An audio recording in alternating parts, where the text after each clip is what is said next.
The early evening light filtered softly through the windows, bathing Aiko's small, tidy house in a comforting golden hue. She enjoyed these quiet hours, feeling a deep sense of peace in the knowledge that she was truly alone within its walls. The only sound was the gentle turning of pages as she finished her novel for the night. A sudden, violent flicker from the kitchen lights interrupted the stillness, throwing sharp, strobing shadows across the ceiling. Aiko paused, initially annoyed, thinking it must be an old bulb finally giving out. The unexpected power fluctuation caused a momentary, unsettling draft to snake across her neck. Just as suddenly, the electricity stabilized, plunging the house back into absolute silence. The silence felt heavier than before, amplifying every small noise of the settling house. Then she heard it, a soft, ragged inhalation that sounded unnervingly close, as if someone had just drawn a quick breath behind her. She immediately tried to rationalize the sound, convincing herself it was the pipes expanding or the neighbor's television leaking through the wall. Aiko stood up, stretching her stiff muscles and resolving to ignore the unsettling incident. She closed her book with a decisive snap, ready to head to her bedroom. As she walked through the dining room towards the kitchen for a final glass of water, the temperature seemed to drop noticeably. The air felt thick and still, contrasting sharply with the earlier warmth. Her usual path felt foreign, illuminated by the kitchen's now cold, uninviting green light.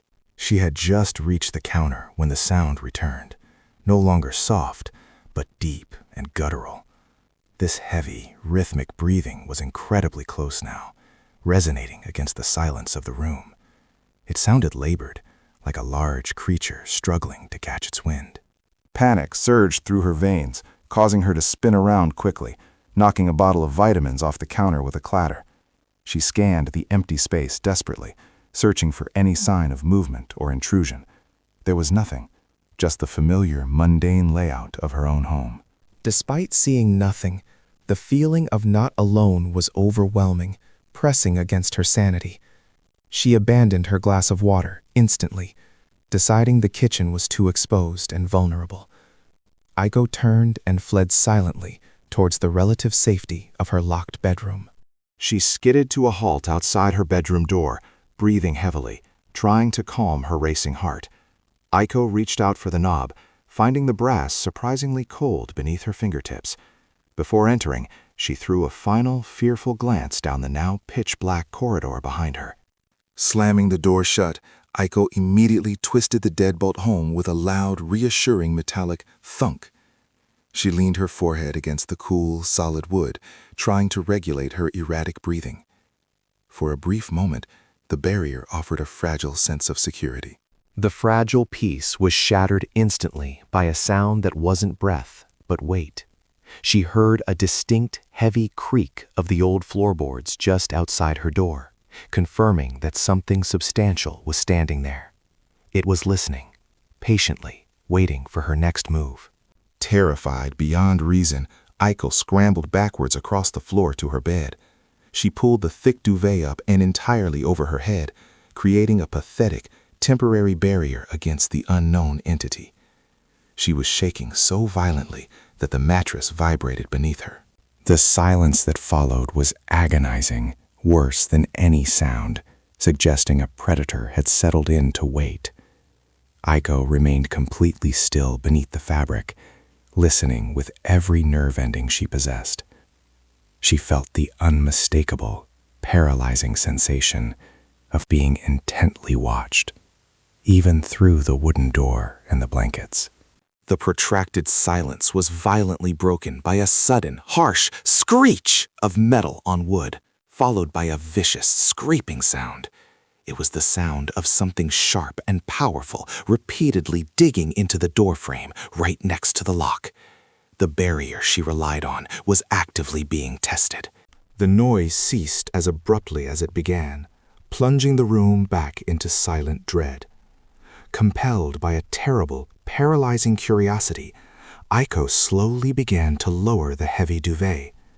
She needed to know if the door had been breached, even a small crack. As her vision cleared, Aiko saw the evidence of the scratching, but also something far worse. A massive, indistinct shadow was projected onto her floral wallpaper, its outline distorted and towering. It moved slowly, a monstrous, silent sentry in the hallway outside. The heavy, desperate breathing returned, but this time, the sound didn't come from the door or the hallway. It was amplified and distorted, vibrating through the wood beneath her. A sickening realization dawned upon her with chilling clarity. The source was inside the room. Paralyzed, Aiko slowly rotated her neck, every muscle rigid with horror, her gaze fixed on the darkest corner of the room. The deepest shadow lingered behind her tall wooden dresser, a space she had previously dismissed as just junk storage. She knew the breathing was coming from there. As her eyes adjusted, she finally focused on the corner and saw nothing but empty space and dust bunnies. The monstrous shadow on the wall had vanished, and the terrible breathing stopped instantly, leaving an echoing vacuum of sound. It was gone, but the air felt heavy and cold, as if something large had just vacated the space. She stayed frozen for an hour before forcing herself to unlock the bedroom door, compelled by a need for certainty.